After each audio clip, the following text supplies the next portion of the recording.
This is the Minnesota Collegiate DECA officer team, and today we will be hosting a podcast about marketing and why we decided to join DECA.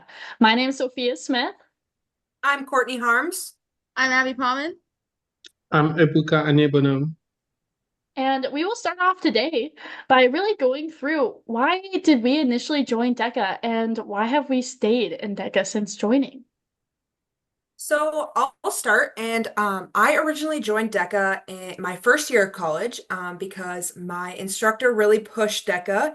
And ultimately, I wanted to be on her good side. I wanted to be like one of her top students. So, of course, I had to listen to her and join DECA. And I stayed in DECA because I realized how much it will help me in the future. It helps me now with like classes and everything like that, but it really gives me real life situations that'll help me later on. I will go next. I joined DECA my first year at school. Also, my advisor also really did push it. And I kind of was just like, okay, why not? So then I did it, and now I've been in it on my third year going, and I started and I loved it. I mean, it was healthy competition in our careers, and it's teaching me a path into my career the right way, the more professional way. And I don't know, it's just so much fun. I just love it. Yeah, I'm going to go next. The reason why I joined DECA is my supervisor was like, if you join DECA, you're going to get a 10 points. So that's the main reason why I joined DECA. And during my time in DECA, I was able to meet like a lot of business professionals, and I was also able like to meet a lot of students from different schools. I was able to connect with them, and I felt like that is something that will help me in the future, and that's why I keep up being a DECA member, and that's good for me as well. And for me, the reason why I joined DECA is that I actually joined in high school, and it was kind of something that all of the cool kids, I guess you could say, were doing at the time. And so I joined, and it was the best decision I've ever made. I've decided to stay because really I enjoy the atmosphere so much, the people, and just the like Abby said, the healthy competition. It's so fun to be around. And that's definitely why I've stayed. I'm going on my fifth year now, so definitely happy about that. Yeah, And that's good. for our next question, when members ask you why they should join DECA, what do you typically say to them to kind of encourage them to join this organization? You never really realize how many people ask you why to join DECA, and like what you do in DECA, but I always respond with the fact that it is something that you can take with you now and forever. It's not only putting your skills to the test, but you're learning so much more from those situations. You get put in random situations and you have to figure out your solution, and that's going to help you in the future. Yeah, I mean, I've been asked that several times, and I'm always like, huh, when you break it down, think about it. It for me, it's kind of like telling you like, hey, this is gonna prepare you for your career better than what you can get in class. And plus, it's something you can do with your friends. When you're with your friends, everything's better. So when you get to do it with your friends, travel, have fun, even partner up like me and Courtney. We're partners in our competition. When you have someone like that with you, it makes it easier. So when your friends are doing it, it makes you want to do it. And it's just, besides it like being competition, it's fun. Like the amount of like experiences you gain besides professional ones, it's amazing. Yeah, I also got those questions like, why did you join DECA and why should I join DECA? I'll be like, if you're a DECA member, when it comes to like job hunting, like when you submit your resume and like they see on your resume that you're once a DECA member, like that's giving you like a high chance of being hired because they will know that you have been working like real world scenario, like case studies that we do on our events.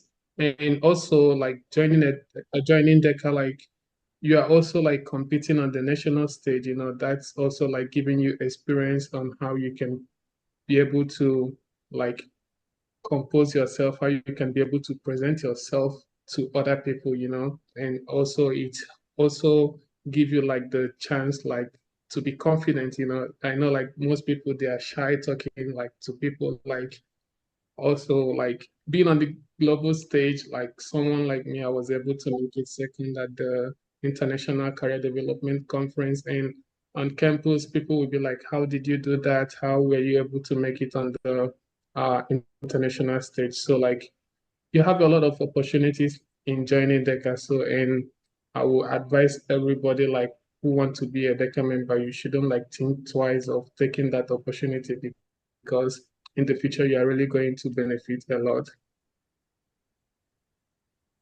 Yeah, and one of the reasons why I like to push so hard for these new individuals to join DECA is because of, like I said before, the environment and the atmosphere is amazing.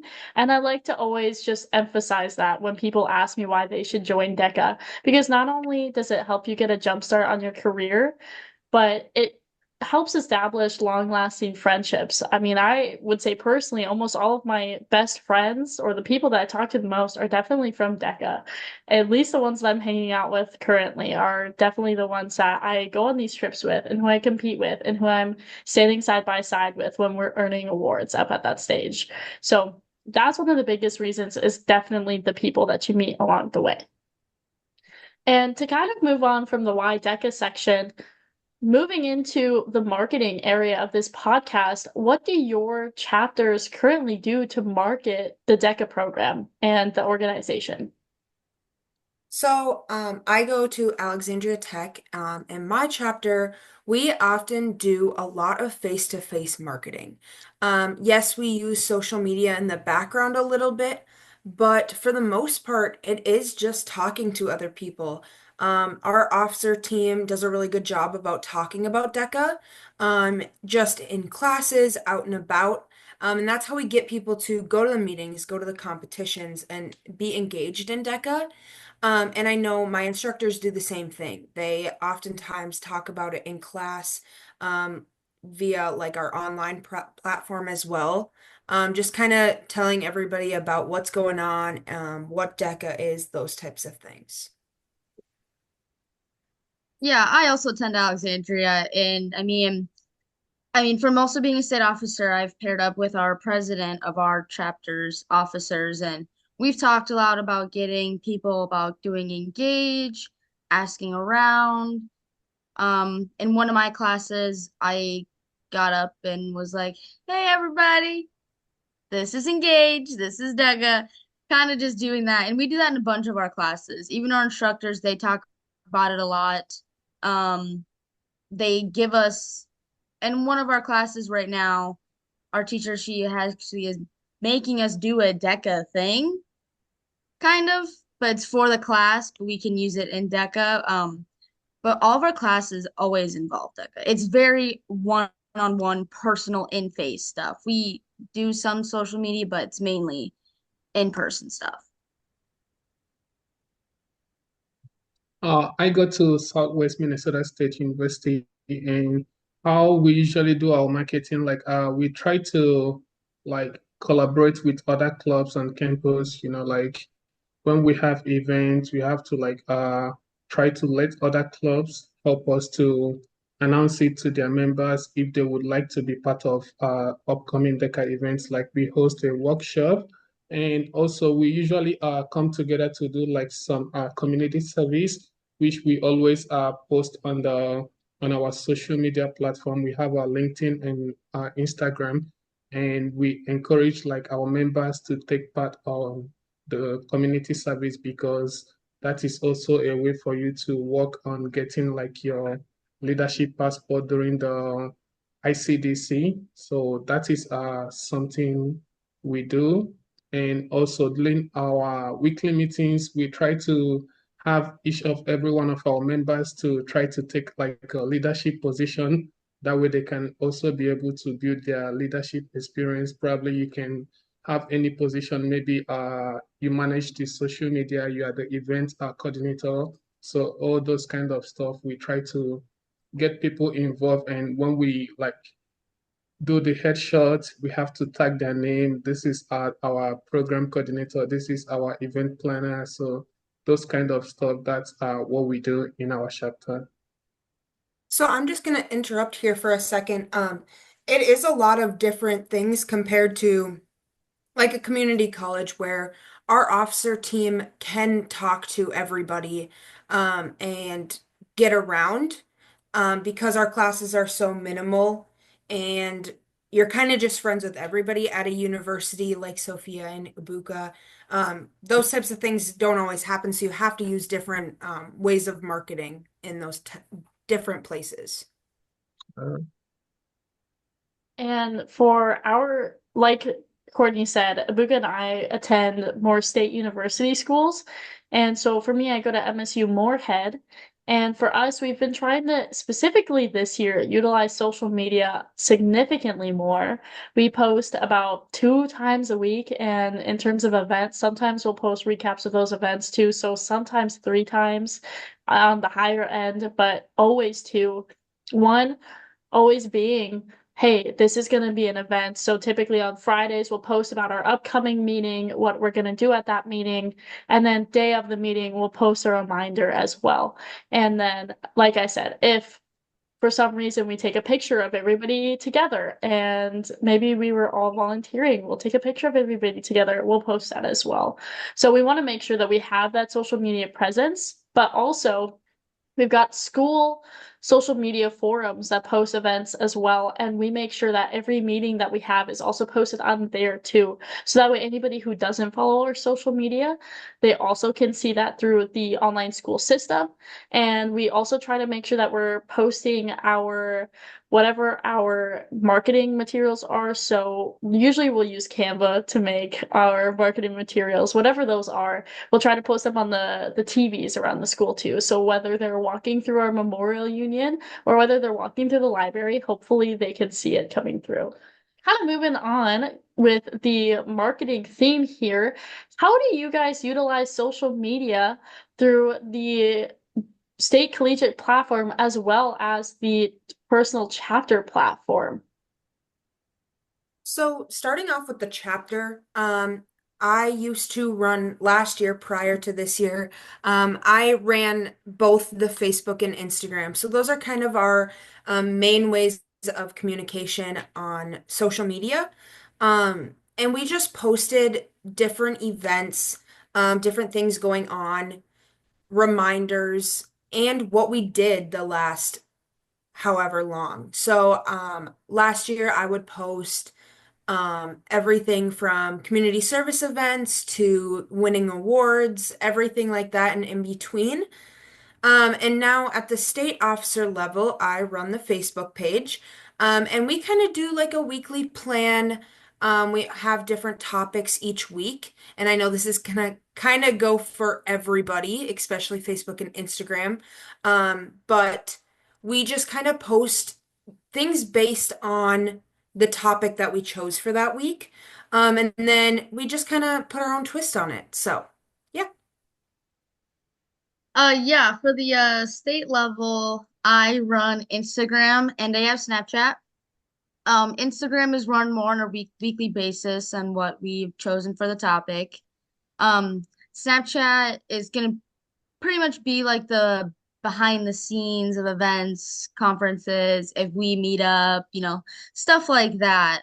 Um, but in it's going pretty good. I mean, I'm enjoying it. I'm having a lot of fun creating things. Um, yeah. Okay, my chapter, we have LinkedIn and Instagram. Those are the two social media platforms that we use. And we have two different individuals that manage our social media account. And we usually post like our weekly meetings and our activities we do on the social media platforms. And coming to the state social media, I also post like we have our weekly schedules, like what we post on weekly basis. and I also repost the things from other chapters, like if chapters have meetings or they have events going on, I also try to help them to repost that to get more audience and people to be aware of what they are doing on their chapter. So that's what I do with the state social media platform. So, Go for um, it. like I mentioned before, I run the TikTok for the statewide system, but then I also run the Instagram for our chapter system. In terms of our TikTok, I know a lot of the other officers said that we run specific guidelines on what we'll do this week and what we'll do this week. For TikTok, it's a little bit different just because I have a lot of pre-recorded videos from when we do have conferences, and I want to make sure that I showcase some of those videos and that content to make sure that people are still engaged every time we post. And I want to make sure that we are consistently using hashtags that are relevant to what some people may see on their normal For You pages or what's relevant to the specific video, so that way we can get more viewership and more likes. Really, the important factor there is we want to get as much people to see the TikTok and the Instagram as much as possible. And hopefully that ends up continuing as we continue through this year. So moving on to our last and final question here. What do you believe is the most effective way to market DECA?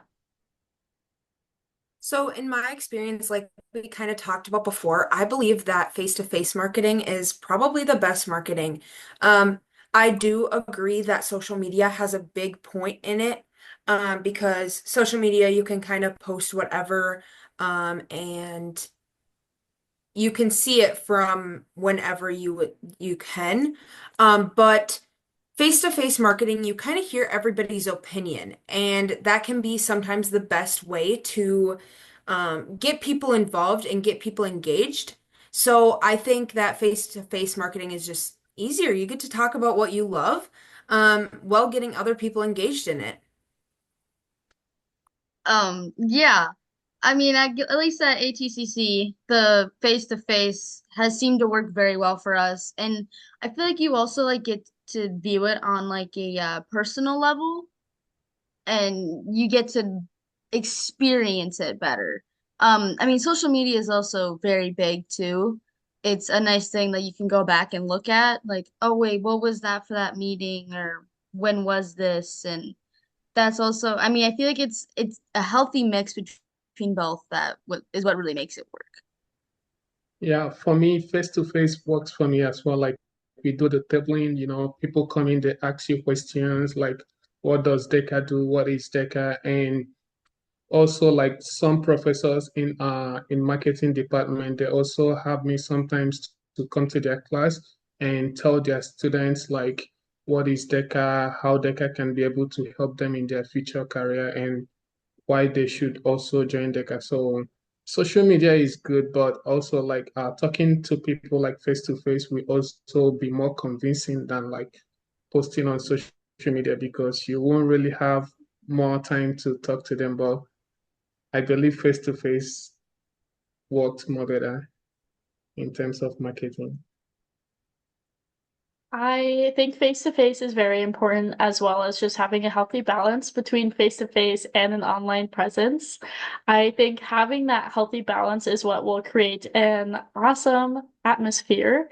And by doing so, I think it'll further just expand not only the membership that you may have, but also the consistency for the chapter and the people that join. So that will be it for today's episode on recruiting and why we decided to join DECA. And I hope that we will see you soon on our next episode. Woo! Yeah, Bye! Bye, everybody. Thank you. bye.